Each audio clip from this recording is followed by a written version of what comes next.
Hello, everybody. Welcome back to the Law of One Spiritual Advice Podcast. My name is Elle, and I return today to speak on some Law of One topics and share with you my opinions on them.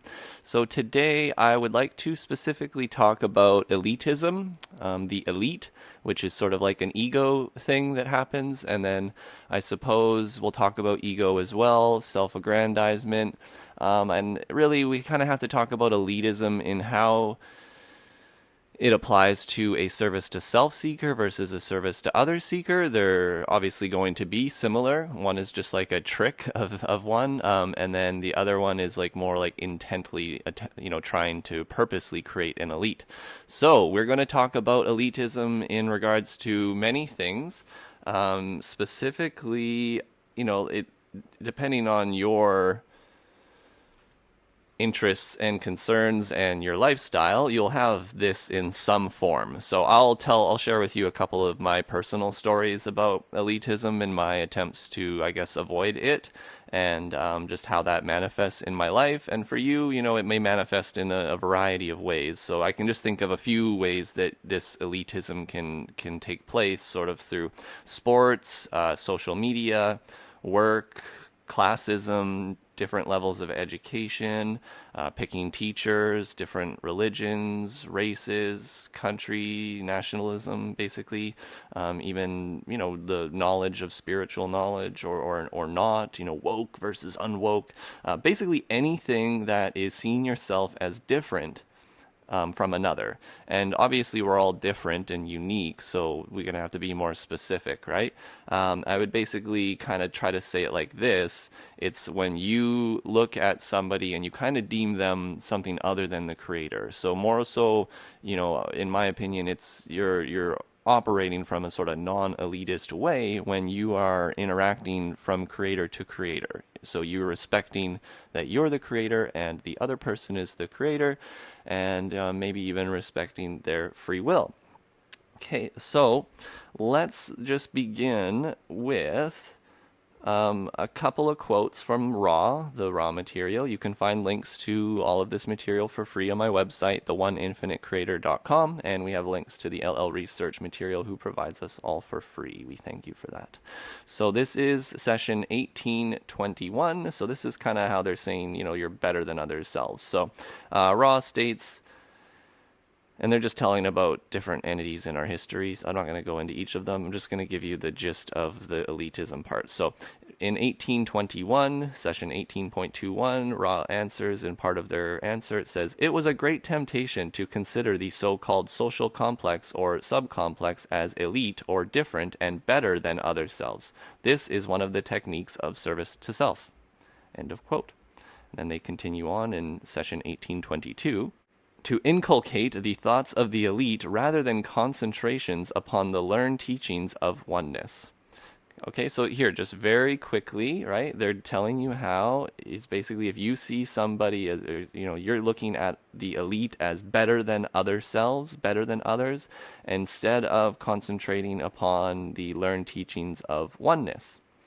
And we will go even a little further. So in session 1617, they question Ra. They say, "What was their purpose in doing this?" Ra answers, "I am Ra. The purpose of the Orion group, as mentioned before, is conquest and enslavement." And sorry, this is me talking. I just want to mention the Orion group is basically, in your mind, if you're not aware, can just be negative entities. Okay, so they're like a negative service to self group, and they seek to enslave. But anyways, they say here, "The purpose of the Orion group, as mentioned before, is conquest and enslavement. This is done by finding and establishing an elite and causing others to serve the elite through various devices such as the laws you mention and others given by this entity." And I'm just going to keep laying them on you. There's a lot about elitism in the Law of One. So in session 11.18, the questioner questions. "Then, we have crusaders from Orion coming to this planet for mind control purposes. How do they do this?" Ra answers, "As all, they follow the Law of One, observing free will. Contact is made with those who call. Those then upon the planetary sphere act as much as you do to disseminate the attitudes and philosophy of their particular understanding of the Law of One, which is service to self. These become the elite. Through these, the attempt begins to create a condition whereby the remainder of the planetary entities are enslaved by their own free will. So I read you that. This is end of quote. So I've read that one to you before, and that sort of seems to be the general feel of Earth, of the situation that we have on Earth right now, which is basically that we have probably, as they state here, the Orion entities who are influencing the elite on our planet and basically teaching them the ways of elitism and service to self so that they become the elite. And then through them becoming elite, they basically convince us to enslave ourselves to them. And obviously they're going to do it through a variety of tricky ways, but often it's like, oh, this is for the best. This is just, we're all in this together, right? It's basically like how communism like always sounds really good and the intentions are great behind it, but then we're all in this together. It means like we all starve together and we all die together, and we, well, basically it's just trickery, right? Like there are good ways to be charitable and loving and giving and sharing things, and then there's ways of making sure it happens with force, with authoritarianism, which is obviously a service to self thing. So obviously we always have to be discerning when we're talking about these types of things, especially when it comes to good sounding things. A lot of good sounding things are actually service to self elitism wrapped up with the mask of compassion. So I find that to be a super duper common thing. Which brings up the very nature of service to self. So I think this is actually a pretty important part of understanding the law of one and service to others polarization versus service to self polarization.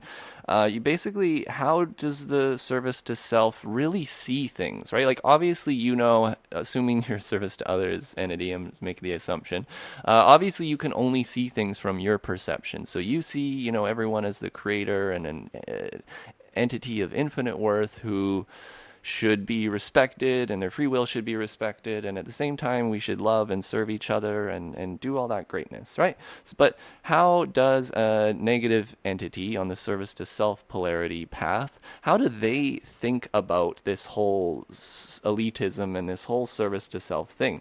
Like they've state here in the law of one how the service to self seekers, they do help other service to self seekers. So wouldn't that be a service to others attitude or action? And they ask that here in session 50.6. So the questioner says, could you give an example of negative polarization sharing love of self? It would seem to me that would deplete the negative polarization. Could you expand upon that concept? Ra answers, I am Ra. We may not use examples of known beings due to infringement this would cause, thus we must be general. And they state, the negatively oriented being will be one who feels that it has found power that gives meaning to its existence, precisely as the positive polarization does feel.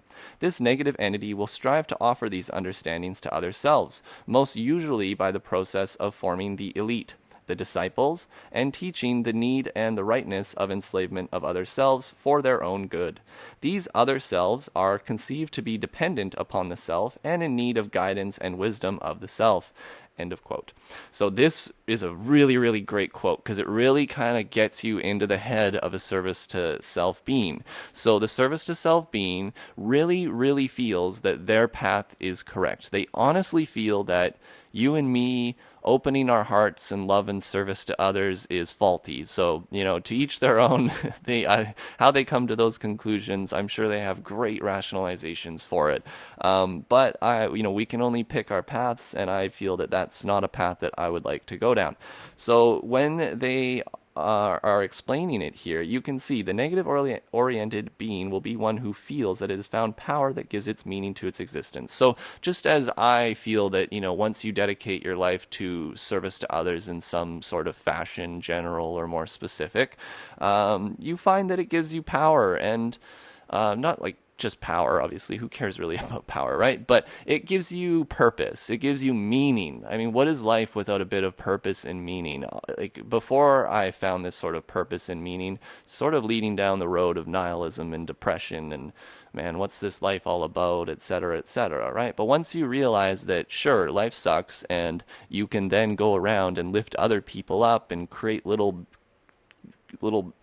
ripples of gratitude in this world, you have amazing power and ability to do those things, but you find meaning in them, and they, like, there's not really any words I can say to what gives somebody meaning, okay? But to the negative polarization, they feel that this is truly right, and this gives them meaning in their life to share their wisdom of service to self with others. So they say this negative entity will strive to offer these understandings to other selves, most usually by the process of forming the elite, the disciples, and the teaching the need of rightness of enslavement of other selves for their own good, right? So this is sort of that government, big brother government, if you will, type thing, right? That's sort of saying that, like, hey, well, we have this technocratic elite, Zuck, Bill Gates, Elon, WEF people, all these people who and even celebrities and stuff like that, right? Oh, well, we have this elite of people who are sort of in our media and who run our governments, and they try to convince us that, this is the right thing to do. We need to enslave and tell other people how to live for their own good. They're too stupid to know what to do for their own good. We can't give them the free will to make their own decisions. That would be awful.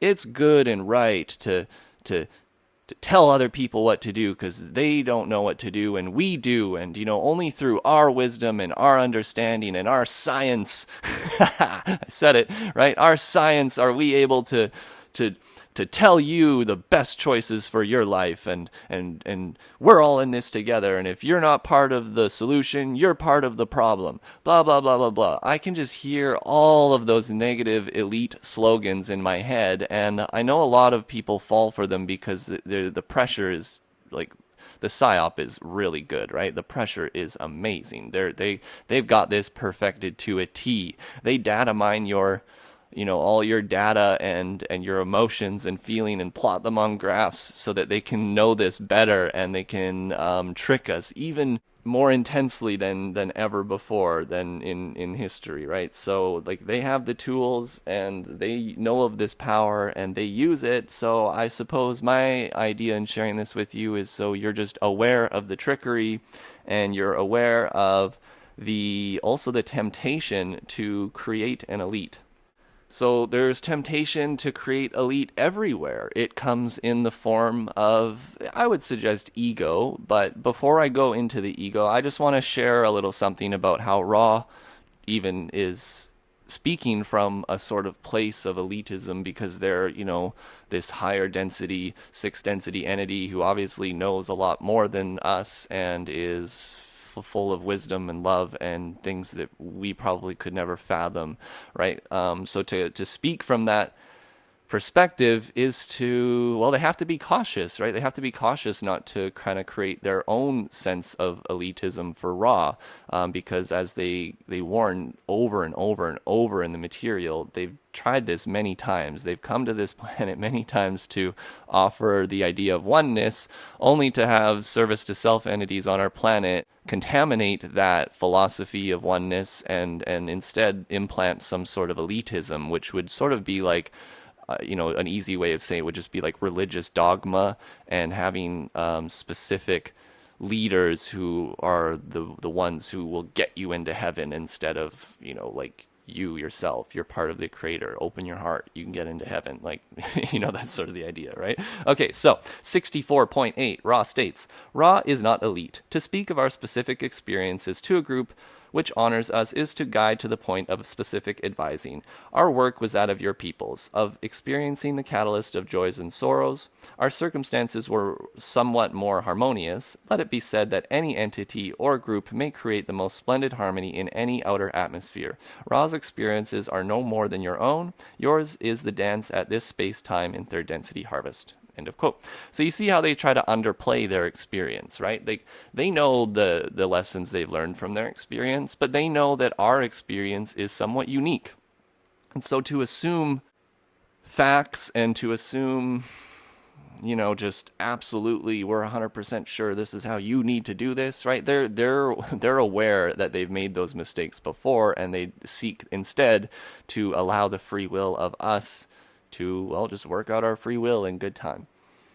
So now this leads me into examples that I would like to share about my life and, elitism, and just to give you a better idea, right? It's always hard to philosophize if you're maybe not super creative mind, like maybe I am about philosophizing, which I can always talk about this stuff and think about it on end forever. Some of you may need more specific examples, and obviously just human examples, okay? So I'll just want to explain to you about myself and, my sort of authorship with that Law of One Instagram page, and even, sharing my name here, right? So I started the Law of One Instagram page because the Law of One spoke to me in a way that made me, well, do I really have to explain, right? Opens your heart, your mind, just, you feel the truth there.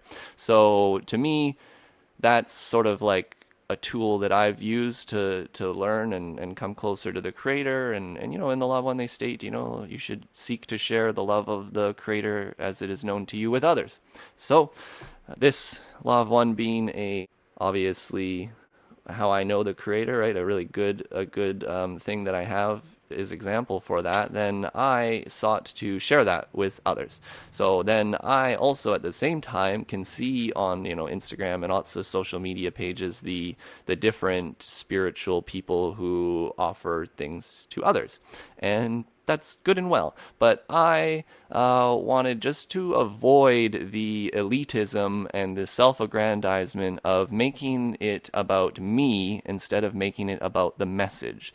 And that even comes with a little bit of a fault or negativity or whatever you want to call it, right? Like if I were to maybe put myself out there as more the author of the page and the one who curates these quotes, and you see my face and know my name and stuff like that, you might relate more to the information, and so that is something that I've thought about. But I still think that it's really, really tempting to not let your ego get the best of you, to not be part of the self-aggrandizement.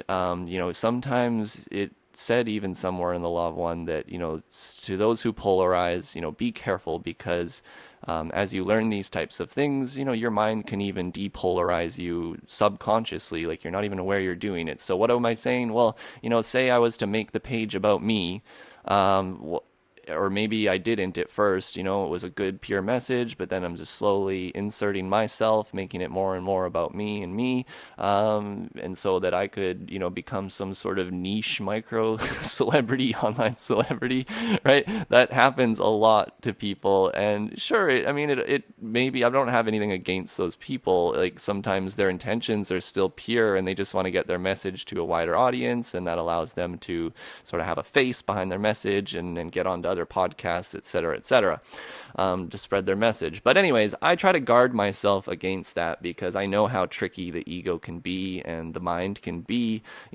sort of telling you that you're doing this for this reason, but really, really in the back of your mind, you're kind of doing it to put yourself on a pedestal. And, well, that is elitism, and as they say, is the nature of the service to self-seeking. So I guard that by, at the very least, I do also want you guys to know that there's like a person behind this page, and it's not just like some corporation or somebody paying some person to get their info out there. Like I do this for free, or I did it for free forever until maybe you guys joined some of my Patreon, right? But the point is that I want to get the intention of the message behind what I'm trying to get out there. I need you to understand the intention of the message. It's about the message. It's not about me. And so that's why you only know my name is L, and you don't know who I am. And all you really know is my voice and some very basic things that I've shared with you over time, and some things about my life.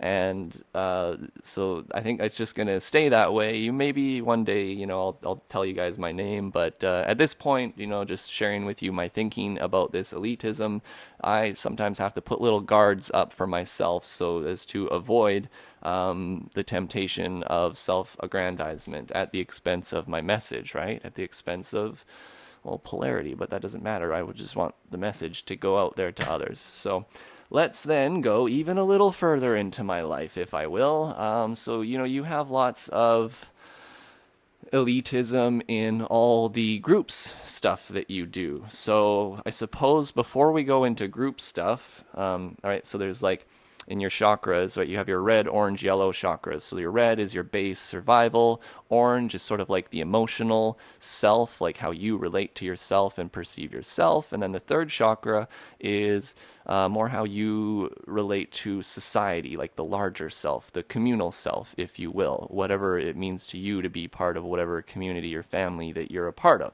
So I'm going to link this in to ego, and how the second and third chakra are basically to do with ego. Now, Ra doesn't like to use the term ego, but because it has many, many connotations with it, right? So let's not necessarily call it ego, but let's call it a distorted orange or yellow ray, which is basically where you're going to be somewhat enslaving other people or working with some kind of elitism in order to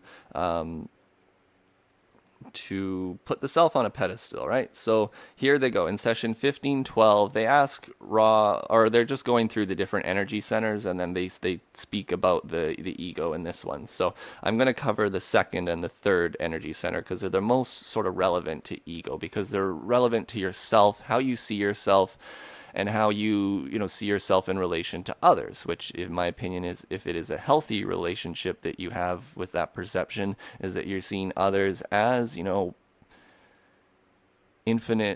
infinitely worthy beings. So here we go. Session 1512. They state the next energy complex which may be blocked is the emotional or personal complex. They mean here the orange chakra, the second chakra, also known as the orange ray complex. This blockage will often demonstrate itself as personal eccentricities or distortions with regard to self-conscious or understanding or acceptance of self. Right, so basically, they're kind of talking about the orange ray here as if like you are self-conscious of yourself, right? And let's talk about projection, right? When you're self-conscious about yourself, you often project that onto others, and so you're going to sort of be playing ego games with that. But let's go to the third chakra, because they say here, the third blockage resembles most closely that which you have called ego. It is the yellow ray or solar plexus center. Blockages in this center will often manifest as distortions towards power, manipulation, and other social behaviors concerning those close and those associated with the mind-body-spirit complex. Those with blockages in these first three energy centers will have continuing difficulties in their ability to further their seeking in the law of one. And end of quote. So I would add on that, they're kind of speaking about blockages in those departments, assuming you're a service to others entity. Because if you're a service to self entity, you would be very much working with the ego and self-aggrandizement and creating elite and power distortions and manipulating others and doing social behaviors concerning those close and associated with the mind-body-spirit complex, right? So that's actually a good explanation of kind of what elitism is. Blockages in the center will manifest as distortions towards power, manipulation, and other social behaviors concerning those associated with yourself. So I myself am a skateboarder, and I've been a skateboarder since I've been very young, and I've been doing it for many, many years now. Even in my, whatever older age, I'm sure you're like, what? He's 33? That's not old at all. But anyways, I still am in the skateboarding thing, so let me just take you through a quick trip through my life. As I was younger, I always felt this weird feeling towards elitism. Obviously, when I was like quite young, like 14, 15, you definitely get your ego going and you become super egotistical, and then you be humbled by life in numerous ways until you sort of, reevaluate what it is to be you. Okay, so as I am in this, I was doing lots of sports in school, but eventually it led me to skateboarding, which actually reminds me, one of the main reasons why I didn't really like the communal sports is because of all the egos, right? Like, I wasn't necessarily the most popular or the most like physically capable like person, right? So I mean, I am quite physically capable person, but obviously like wasn't the best in all the sports, and I wasn't the best in all the classes, and I wasn't the best at like all the team sports that you do in school. So and having, part of that popularity and having these cliques, right? These are all elitism. These are all little excursions into service to self. And you're right, when you're young and you're doing that, that's fine. Like you're just learning, right? But as you get older and you're still partaking in this sort of elitism, I feel like maybe it's time to step back and reevaluate some things. But skateboarding always attracted me because of the freedom of it and the ability to just be able to do it alone, right? You don't necessarily need anybody to show you, or well, just you don't need anybody necessarily. You can just do it on your own, which is a solo thing. Okay, so obviously if you're kind of in a solo situation, there's not much room for elitism or ego in that way. But anyways, obviously there is too. So the further you go, you grow up, and now everyone wants to be like the best skateboarder. And obviously you have, just like in other sports, you have magazines and videos, and there's obviously famous people and celebrities, and so you do sort of have an elitism. Like, is popularity elitism? Well, to a certain degree it is, but it's really like the person behind, that position of power. Are they using their intentions to, heal and love and share the joy of their sport with others? Or are they using it to basically become rich and powerful and more famous, right? More good looking, good stuff like that, right? So there's always this scenario going on with almost any communal thing that you do, and I'm just speaking of sports, right? But even with the skateboarding then too, like there's popularity in all different areas, like whether, even if you don't care about the celebrity people up at the top, right, you're still going to be like at your local workout place or your local skate park, whatever, and there's going to be somebody there who is sort of acting in ways which are like to shun others and be like, and to be very cliquey and to create little groups of people and exclude others, etc., etc. So I that just always turned me off of that stuff. It then like led me to, like, I didn't really like going to competitions, because then I felt like even to win a competition was to sort of like state myself as the elite, and right, and when you're in those positions where you are very, very good at things, like, my gosh, it must be very difficult to not be egotistical. Like I'm saying, I know how tempting it is when you're in those positions, as good as a person as you think you are, to not feel that pride and, right, all those sort of things that they talk about that are like sins, like pride, I guess sort of like negative connotation words, right? Like there's a difference between pride and confidence. Just for a brief example. So how do I operate in my sports? Just to share with you, what do I do? Okay. Well, I mean, I'll just tell you little things. So little things I do is, like, when I see kids, right? I'm older and I'm actually quite good at what I do at the skate park. And so whenever there's kids that are, like, I can tell that they're nervous, like I make them nervous by being around, or they're maybe even, they look up to me or whatever. Like, I just make sure to go and talk to them and just be a good person. Or like, it's so easy to be really like crappy at your sport at first, and everyone needs to learn, and everyone starts somewhere. And I always see those people who, like, I show up and I'm really good and they feel like, oh, I can't even skateboard near this guy because he's just too good and he's just gonna like think that I'm so crappy, right? So I make a point to pay attention, and when I see that happening around me, I just make sure to talk to the other people. Just say hi, hey, I'm not this elitist person who's so good, and I'm like, oh, I'm so good I can't even talk to you, like you're barely even like a speck of dust in my life. Like, no, you're an infinite portion of the creator. I may be better than you at my skill or whatever, but that doesn't make you any better, metaphysically. Everybody has infinite potential. Everyone has potential to be, the creator in whatever sense that is, in their most undistorted form. So to look at others as less than worthy of my attention and less than worthy of like my love, it's just, they always turned me off, and it, it actually throws me into pretty opposite sides sometimes. Like I really just like get like a strong dislike towards these things which seem to be all positive but in reality are like creating these little things of elitism. And this is really short, but there was like a skateboard competition this weekend, and they're talking about how it's an very inclusive this is a very inclusive skateboard competition, and then they literally followed up with invites only, invitational only, right? So it's like, hey, we're so inclusive that we are going to exclude everyone except for the people that we invite. So obviously it's just like ironic, right? Like there's the inversion of the world. Like that's how the illusion is very tricky, and it's very good at what it does. So we always have to be discernment on high. I think the easiest thing that I could suggest to you to sort of always have in your mind is this coming from a place of love?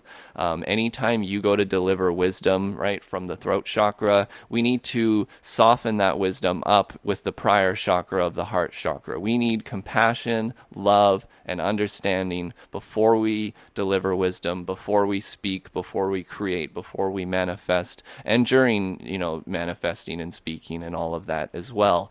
To me, that's how we avoid elitism. I basically is just to constantly be on guard about keeping your heart open in that regard, right? If you find that you're delivering wisdom or spiritual knowledge or whatever from a place of, putting yourself on a pedestal, or where you feel that you have sort of removed your heart from the situation, reconsider, reconsider. Even when I start my podcast, I don't know if I did it today, but, even then I like to come into this being like, hello, fellow seekers. Right? You are a fellow seeker. There's nothing different from me than from you. We are all seeking the truth, and I am sitting here attempting to share the love of truth as it is known to me. The love of the creators is known to me, and you are going to go out and do that in your own way as well. And so, you are a fellow seeker. I am not here as a teacher. I'm not here as some grand guy that you can come and meditate with, and I'm going to heal you. I don't know, I'm just here to share what it is that I am here to share, and that is, I suppose, my love of wisdom and philosophy of oneness, and hopefully you feel my heart if hopefully my heart is coming across in these messages, and with that, then hopefully you're seeing how I am attempting to at least put the ego aside and just open myself up to you vulnerably and share all these weird things, and yeah, so we don't want to just they also say in the law of one we don't just teach and learn, we teach, learn, or we learn, teach, right? There is no difference, right? So this is another thing about elitism and the ego. It's like, if you're going to be teaching, you need to know you're also learning at the same time, right? Like if you're going to speak to somebody, you need to listen to them. They may have something to offer you, whether it is just the way they're thinking that you didn't think they could think that way, like, oh, I didn't realize your perception was that, right? Instead of just assuming and projecting onto others, I know this because Ra told me this because blah, blah, blah, blah, blah, right? It's all elitism. You don't really know anything completely. We are all infinite portions of the Creator. Nothing is known. All is well. All we can really do is put all of this aside and just remember to love each other. We are creator to creator, experiencing each other, creator to creator, talking, creator to creator, loving each other. So, my friends, I hope that this podcast was a little bit more exciting today. I felt like my last two kind of went down a little in energy, so I did try to put a good part of myself into the thinking and preparing for this one, and I will obviously keep attempting to do that. So if you appreciated listening to the podcast, thank you so much. Give me a like, share, subscribe. Make sure you subscribe to the channel. You can get future videos and audios from me. If you find value in what I do, would really appreciate if you wanted to jump on my Patreon, shoot me a one-time PayPal. I super appreciate it, and it assists me in getting getting more time to do these types of things and offer to you. For example, I called in sick from work today, lol. But that was a multifaceted reason. But one of them was I want to make sure, I gave a good podcast today because I do have a bit of a busy week coming up. So you guys, thank you so much. theoneinfinitecreator.com. You can visit there for links. And other than that, I hope you have a wonderful week ahead, and may I leave you in the power and peace of the one infinite creator. Take care, everyone.